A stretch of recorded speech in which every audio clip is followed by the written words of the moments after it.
Hello everyone, today we are going to discuss about graded potential with special focus on postsynaptic potential.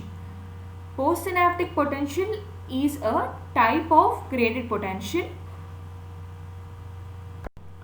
Now coming to graded potential is a type of electrical signal used by the neurons to communicate with each other for short distance communication. Graded potential is nothing but a type of electrical signal that is used by the neurons to communicate for shorter distance, to communicate with each other for a shorter distance. Now coming to the definition, a graded potential is a small deviation from the membrane potential. It is a small deviation from the membrane potential that makes the membrane either more polarized or less polarized. A graded potential is a small deviation from the membrane potential that makes the membrane either more polarized or less polarized. More polarized is nothing but more negative inside, and less polarized is nothing but less negative inside the cell. Now, based on whether a graded potential will be more polarized or less polarized, the graded potential is of two types: hyperpolarizing graded potential and depolarizing graded potential. Hyperpolarizing is nothing but, as the name indicates, hyper means more. So, a hyperpolarizing graded potential, it makes the cell inside more polarized or more negative. A hyperpolarizing graded potential, it makes more polarized or more negative inside. Whereas coming to depolarizing graded potential, as the name indicates, depolarization. Depolarization is nothing but making less polarized or less negative inside. The membrane potential will become less negative.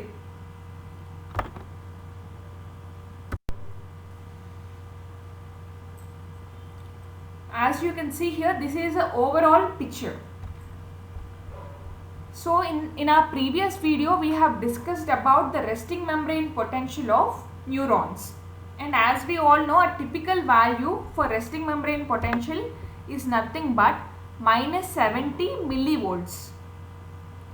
And in order to generate an action potential, the resting membrane potential should be subjected to a threshold stimulus. Not all stimulus can produce action potential. The resting membrane potential or the cell must be subjected to a threshold stimulus, which is nothing but minus 55 millivolts. So as you can see, the membrane potential is becoming less negative or less polarized. So whenever the membrane potential becomes less negative or less polarized, there is a scope for generation of action potential. So less negative or less polarized, which is nothing but depolarization, it aids in the generation of action potential and ultimately leads to excitation. But when it comes to hyperpolarization,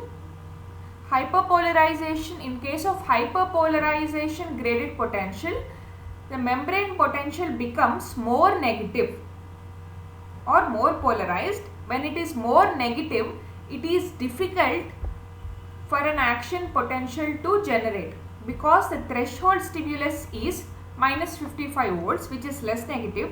Whenever it becomes more negative, that is minus 80 or minus 90 millivolts, it is difficult to generate an action potential, and finally it leads to inhibition.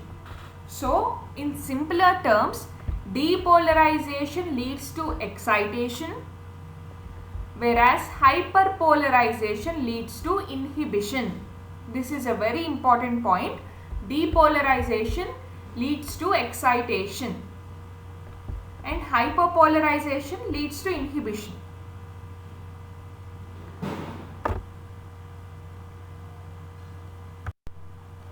Now coming to postsynaptic potentials. Postsynaptic neurons, they receive a chemical signal and in turn they produce a postsynaptic potential, which is a type of graded potential. Postsynaptic potential is nothing but a type of graded potential, and as the postsynaptic neurons, they receive a chemical signal, in turn they produce a postsynaptic potential. Again, postsynaptic potential is of two types. The postsynaptic potential is of two types: excitatory postsynaptic potential EPSP and inhibitory postsynaptic potential IPSP. Postsynaptic potential is of two types: excitatory postsynaptic potential and inhibitory postsynaptic potential.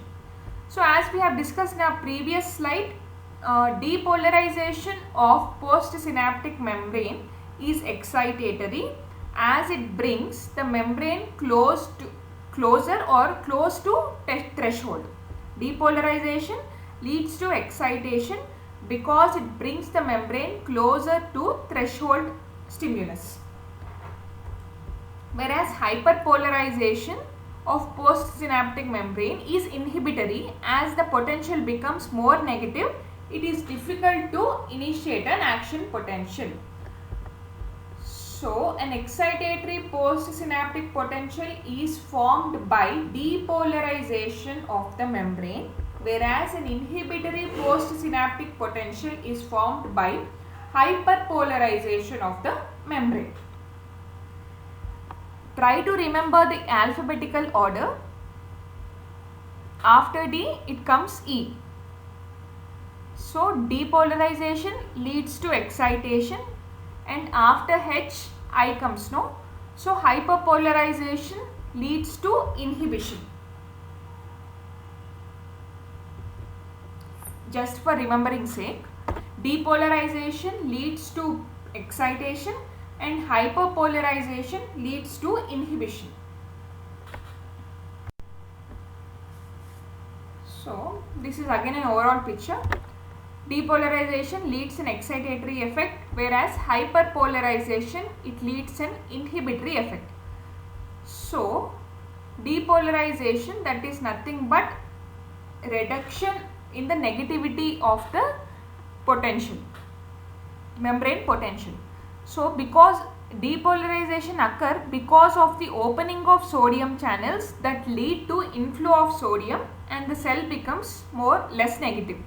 Because of the opening of the sodium channel, inflow of sodium occurs and the cell becomes less negative, resulting in depolarization and an excitatory postsynaptic potential. But whenever there is an opening of potassium or calcium chloride channels, potassium or chloride channels, they lead to inflow of chloride. Because chloride ions are more on ECF, whenever the chloride channels open, there is an inflow of chloride which increases the negativity, and similarly whenever the potassium channels open, there is an outflow of potassium. In either way, the cell becomes more negative.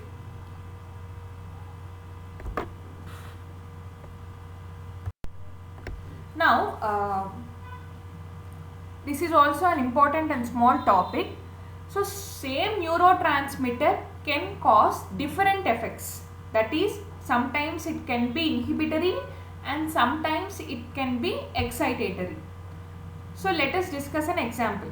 As I have said, sometimes the same neurotransmitter can cause either an excitatory postsynaptic potential or an inhibitory postsynaptic potential, depending on the receptors to which it binds.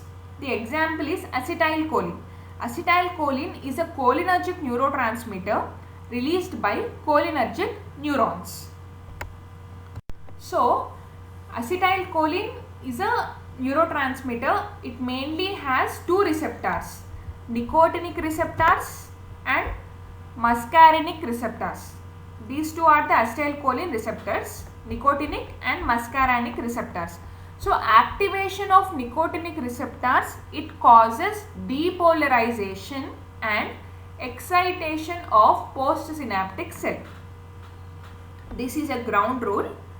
Activation of nicotinic receptors by acetylcholine, it always leads to depolarization and finally excitation.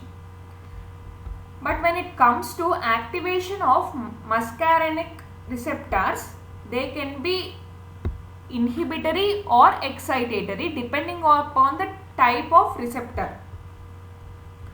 So whenever the acetylcholine activates muscarinic receptors in the GIT, it inhibits the smooth muscle sphincters of GIT.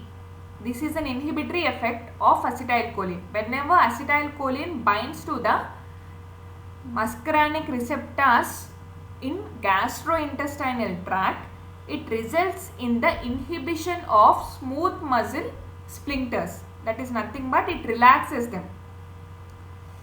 And similarly, in contrast, when acetylcholine excites the muscarinic receptors in the smooth muscle fibers of iris of eye, it causes them to contract.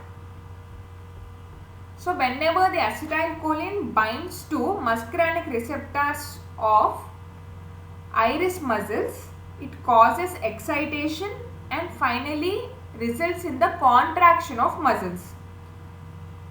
So acetylcholine causes contraction of muscles of iris and relaxation of smooth muscle sphincters in GIT. So acetylcholine may be excitatory or inhibitory. This is just a broad example for better understanding.